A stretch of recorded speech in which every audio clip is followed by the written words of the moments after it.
आप देख रहे हैं विदर्भ समाचार, आवाज विदर्भ की। चंद्रपुर के मूल रोड स्थित वन अकादमी के पास 500 एकड़ क्षेत्र में प्रस्तावित टाइगर सफारी परियोजना को तेजी देने की मांग आज बजट सत्र में विधायक किशोर जोरगेवार ने उठाई। इस पर जवाब देते हुए वन मंत्री गणेश नाइक ने बताया कि केंद्र सरकार के स्तर पर इस प्रस्ताव पर लगातार प्रयास जारी है और जल्द ही इस परियोजना को मंजूरी मिलने की संभावना है। चंद्रपुर टाइगर सफारी और रेस्क्यू सेंटर के लिए विधायक किशोर जोरगेवार लगातार प्रयास कर रहे हैं। उन्होंने राज्य के वन मंत्री गणेश नाइक की अध्यक्षता में हुई बैठक में यह मुद्दा उठाया था। वन मंत्री नाइक ने इस परियोजना को सकारात्मक प्रतिक्रिया देते हुए संबंधित अधिकारियों को निधि वितरण प्रक्रिया में तेजी लाने के निर्देश दिए थे। इसके बाद विधायक जोरगेवार ने नागपुर स्थित गोरेवाड़ा प्राणी संग्रहालय का दौरा कर परियोजना के प्रारूप की जानकारी ली। अध्यक्ष महाराज, मंत्री महोदय वन विभागाचे एकंदरच त्यांची इच्छा खूप आहे। वेगवेगळे नवीन कार्यक्रम लागू करण्याचाही त्यांचा मानस आहे। इकडे या सभागृहामध्ये ते घोषित करतात की जिथे प्रत्येक जिल्ह्यामध्ये टायगर सफारी टायगर प्रोजेक्ट करण्याचा, परंतु जिथे चंद्रपूर हा महाराष्ट्रात नव्हे देशात नव्हे जगात सर्वात जास्त वाघांचं संवर्धन करणारा जिल्हा चंद्रपूर आहे आणि चंद्रपूर जिल्हा वाघांचं संवर्धन एकीकडे करत असताना हे आमच्यासाठी भूषणाव आहे, पण दुसरीकडे मात्र 200 लोकांचा ॲव्हरेज 50 लोकांचा बळी वर्षाचा वाघ घेत असतो आणि म्हणून ही जे वाघ आहे जे मॅन ईटर झाले, जे ॲनिमल ईटर वाघ झाले, त्यांच्या रेस्क्यू करता त्यांचा पासून एक चांगला पर्यटनाच्या दृष्टिकोनातून ताडोबा चे जे वाघ आहेत त्यांना एक टायगर सफारी चंद्रपूरमध्ये मंजुरी झाली आहे। जवळजवळ 500 एकर जागेमध्ये ती टायगर सफारी करण्याचा मानस या ठिकाणी आहे। झू अथॉरिटी ऑफ इंडिया यांनी त्याला मान्यता सुद्धा दिलेली आहे। मी स्वतः मुंबईला जाऊन ती बैठक घेतली आणि त्याला मान्यताही दिलेली आहे। परंतु एकीकडे हे होत असताना मी माननीय मंत्री महोदय त्यामध्ये त्यांची सकारात्मकता आहे, परंतु या सभागृहाच्या माध्यमातून आपल्या माध्यमातून त्यांना प्रश्नच करतात ना। पंढरपूर चंद्रपूर एक आहे, जर लक्ष द्या इकडे। या ठिकाणी ते त्या याचं कधी काम सुरू करणार आहे, नंबर 1। दुसरं, हे ठिकाणी नानाभाऊंनी प्रश्न केला, आता आम्ही चंद्रपूर जिल्हा नानाभाऊ आमचे सहकारी ज्येष्ठ सर त्यांनी हेही केलं की बा इकडे वाघ वाढत असताना यांचा रेस्क्यू करणारे, कारण की सगळ्यात पहिलं काम कोणतं आहे, जेव्हा एखादा जखमी झालेल्या माणसाला दवाखान्यात नेणं, सोबतच जो वाघ जखमी आहे, जो वाघ जे वन्यजीव आहे जे जखमी करतात आहे, वाघ असतील बिबटे आहे, तर त्यांना ताबडतोब पकडून त्यांचंही रेस्क्यू सेंटरमध्ये नेण्याची आवश्यकता आहे। म्हणून चंद्रपूरला जे रेस्क्यू सेंटर आहे त्याची प्रश्न घ्या, चंद्रपूरच्या रेस्क्यू सेंटरचं ताबडतोब जे वन विभागाकडे आहे ते एक्सटेन्शन करणार का, आणि दुसरं जे प्रोजेक्टेड आहे जे FDCM करणार आहे रेस्क्यू सेंटर, ते रेस्क्यू सेंटर कधीपासून सुरू करणार, टायगर सफारीचं चंद्रपूरचं काम कधी सुरू करणार, आणि तिसरी गोष्ट वन विभागाचे जे कर्मचारी आहे हे वाघ आणि बिबट्यांना जेव्हा पकडतात याचे जे केज आहे हे केज सगळे मॅन ऑपरेटेड आहे, म्हणजे दोरीने हे करायचं अजूनही आहे। तर वाईल्ड लाईफ रेस्क्यू केज जे रिमोट ऑपरेटेड, आता टेक्नॉलॉजीचा काळ आहे, इथून आपण रॉकेटचे दरवाजे उघडतो आणि आपला मात्र तिथला कर्मचारी हा अजूनही त्या जुन्या पद्धतीच्या, जे एका केजमधून दुसऱ्या केजमध्ये न्यायचं असेल, त्यांना दवाखान्यात न्यायचं असेल तर वाईल्ड लाईफ रेस्क्यू केज म्हणजे रिमोट ऑपरेटेड केज करणार आहे का, असे 3 स्पेसिफिक प्रश्न आहे। माननीय मंत्री महोदय या ठिकाणी उत्तर देतील अशी मला अपेक्षा आहे।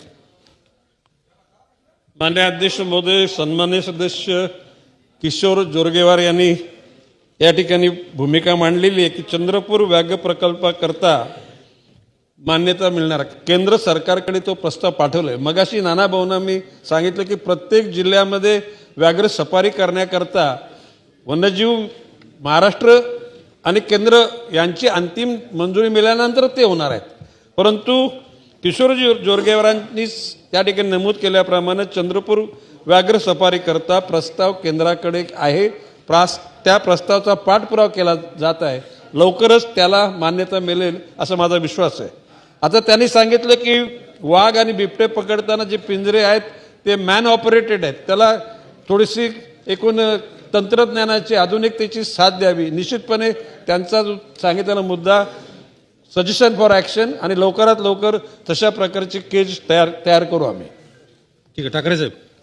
जिस देश में प्राकृतिक आपदाओं से परेशान किसानों के कुछ हजार रुपए की कर्ज माफ करने के लिए सरकार विज्ञापनों पर करोड़ों रुपए खर्च करती है, उस देश में दिवालियापन के नाम पर विजय माल्या और नीरव मोदी जैसे फरार उद्योगपतियों के 80 से 90% कर्ज चुपचाप माफ किए जा रहे हैं। आम जनता की मेहनत की कमाई को बैंकों से निकालकर विदेशों में मौज मस्ती करने वाले इन उद्योगपतियों को सरकार कब गिरफ्तार करेगी और उनकी कर्ज माफी के आंकड़े सार्वजनिक करने का साहस दिखाएगी या नहीं? ऐसा सीधा सवाल सांसद प्रतिभा धानोरकर ने लोकसभा में उठाया। संसद में दिवालियापन और दिवालियापन संहिता विधेयक 2025 पर चर्चा के दौरान उन्होंने सरकार को कड़े शब्दों में घेरा। सांसद प्रतिभा धानोरकर ने प्रशासनिक देरी पर भी सवाल उठाते हुए कहा कि 180 दिनों में मामलों का निपटारा होना अपेक्षित है, लेकिन मुंबई और नागपुर के NCLT खंडपीठों में हजारों मामले वर्षों से लंबित है। न्यायाधीशों की कमी और अपर्याप्त सुविधाओं के कारण राज्य का उद्योग अनुकूल वातावरण प्रभावित हो रहा है, जिसका सबसे ज्यादा असर विदर्भ के औद्योगिक विकास पर पड़ रहा है। उन्होंने मांग की कि सरकार केवल कानूनों में बदलाव न करे, बल्कि इस न्याय प्रक्रिया को बुलेट ट्रेन की गति से चलाने के लिए ठोस कदम उठाए। दुरुस्ती विधेयक 2025 वर माझे विचार मांडण्याकरता मी आपल्या समोर उभी आहे। 2016 मध्ये जेव्हा हा कायदा आला तेव्हा उद्योगांना वेळेत पुनर्जीवित करणे हा मुख्य उद्देश होता। मात्र गेल्या शतकातील अनुभव पाहता या प्रक्रियेत अनेक गंभीर संरचनात्मक अडचणी निर्माण झाल्या आहेत। माननीय अध्यक्ष महोदय, प्रामुख्यानं दिवाळखोरीच्या बाबतीत असतील किंवा कॉपरेटिव्ह बँकेच्या बाबतीत बोलायचं झालं तर बुलढाणा, वर्धा आणि उस्मानाबादचं मी 2002चं प्रामुख्यानं उदाहरण आपल्या समोर सांगेल की ज्या बँकेची कॅपॅसिटी ही 100 करोडची आहे, अशा लोकांना आपण 1000 कोटीपर्यंत कर्ज देऊन, लोन देऊन आपण त्यात प्रामुख्यानं तपासलं पाहिजे की त्याची कॅपॅसिटी हे खरंच तेवढं लोन घ्यायची आहे का। त्याची कॅपॅसिटी जर 100 करोडची असेल तर 100 करोडचंच लोन आपण दिलं पाहिजे, पण आपण 1000 कोटीचं लोन त्या ठिकाणी दिलं। आणि प्रामुख्यानं बुलढाणा जिल्हा मध्यवर्ती बँकेच्या बाबतीत बोलायचं झालं तर ही दिवाळखोरी झाली आणि ही का झाली यात प्रामुख्यानं दोषी कोण होतं की संचालक मंडळानं आपल्या जे जवळचे नातेवाईक असतील, आपल्या ओळखीचे जे लोक आहे, अशा लोकांना, सगळ्या लोकांना लोन त्या ठिकाणी देऊन बँकेची एक प्रकारची फसवणूक या ठिकाणी केली आणि जास्त कॅपॅसिटीपेक्षा जास्त ही लोन दिल्यामुळे या ठिकाणी हा प्रकार झाला। आणि खऱ्या अर्थानं जे लोन दिलं त्यात लोन मध्ये हे शेतकऱ्यांच्या घामाचे पैसे त्या ठिकाणी होते, म्हणजे नुकसान हे फक्त त्या ठिकाणी शेतकऱ्यांचं झालं। ज्यांनी कर्ज वाटप केलं किंवा ज्यांनी कर्ज घेतलं त्याचं तीळ मात्रही नुकसान या ठिकाणी झालं नाही। आणि पैसा काही कमी पैसा या ठिकाणी नव्हता, जवळपास 300 ते 700 कोटीपर्यंतचा पैसा या ठिकाणी शेतकऱ्यांचा हा कर्जाच्या निमित्तानं त्या ठिकाणी वाटला गेला। आणि यात प्रामुख्याने दोषी कोण होतं तर त्या बँकेचे संचालक मंडळ जे काही होतं, काही अधिकारी देखील या ठिकाणी होते आणि काही आपण पाहिलं की असे प्रकार झाले तर त्यात प्रामुख्यानं काही राजकीय लोकांचा दबाव देखील होता आणि सगळ्याची सांगड घालून या ठिकाणी हा बुलढाणा बँकेचा विषय त्या ठिकाणी झाला। आणि पैसे अडकले कोणाचे, मेन त्यात ठेवीदार कोण कोण होते तर आपले शेतकरी असतील, लहान ठेवीदार असतील, ज्या बचत गटाच्या महिला होत्या त्या असतील, फेरीवाले किंवा छोटे उद्योजक होते ज्यांनी या ठिकाणी पैसा गुंतवला, या सगळ्या लोकांचं मोठं नुकसान या ठिकाणी झालं।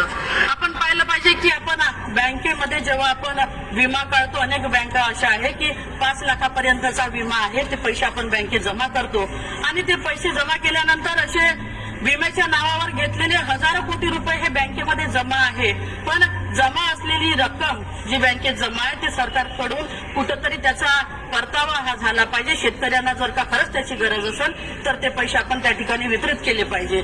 आपण बघितलं असेल की या ठिकाणी माननीय अमितजी शहा यांच्याकडे सहकार खातं आहे आणि सहकार खात्याच्या निमित्ताने त्यांनी हे खातं निर्माण केलं आणि स्वतःकडे घेतलं। सहकार म्हणजे ही काही फक्त बोलायची बाब नाही, तर सहकार म्हणजे ही एक संस्था आहे, तो एक विश्वास आहे आणि ते एक नातं आहे आणि जो या विश्वासाशी खेळतो त्याला कदापि ही माफी या ठिकाणी नाही, तर त्याला शिक्षा ही प्रामुख्यानं त्या ठिकाणी झाली पाहिजे। अध्यक्ष महोदय, बँकेत पैसे कोणाचे होते? ज्या शेतकऱ्यांनी स्वतःच्या पोटाला चिमटा घेऊन पै जमा केला त्या शेतकऱ्यांचे पैसे त्या बँकेत होते। ज्या महिलांनी स्वतःचे दागिने गहाण ठेवून एफड्या जमा केल्या त्या महिलांचे पैसे त्या ठिकाणी होते। ज्या लोकांनी आपल्या मुलीच्या लग्नासाठी पैसा जमा करून ठेवला त्या लोकांचे पैसे त्या ठिकाणी बँकेत जमा होते। माझा सरकारला सवाल आहे या ठिकाणी की आपण किती दिवस अशा चौकशा या ठिकाणी चालवणार आहात? किती दिवस जनतेला आपण या ठिकाणी रडवणार आहोत? आणि किती दिवस आरोपी हे हसणार आहे? आणि किती दिवस आरोपी हे मुक्त फिरणार आहे? मंत्री महोदय, आता जनतेचा संयम हा संपलेला आहे. त्याच्यामुळे ये जो खामोशी है ये तूफान बन जाएगी. आणि आज जी जनता झुकली आहे ती कधीही असलेली सत्ता ही उलटून टाकण्याची ताकद जनतेमध्ये आहे. आणि हिशोब हा होणारच, तो जनतेच्या न्यायालयात होणार, हे आपण कदापिही विसरलं नाही पाहिजे. मान्य